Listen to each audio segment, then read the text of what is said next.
ফি জান্নাতিন ইয়াতাসাআলুনা আনিল মুজরিমিন।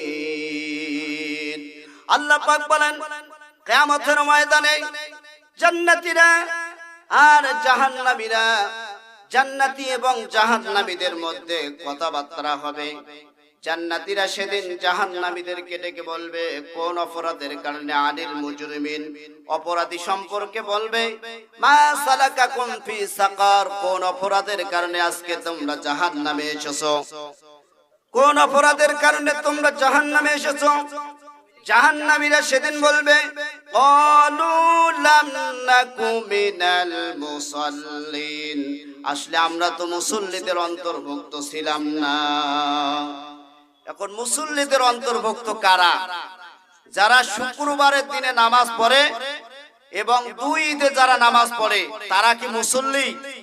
কথা বলেন। যারা সপ্তাহে একদিন নামাজ পড়ে তারা কি মুসল্লি? এখন মুসল্লি কারা এই সম্পর্কে আমরা আজকে গুরুত্বপূর্ণ কিছু আলোচনা শুনবো ইনশাআল্লাহ। মুসল্লি কারা?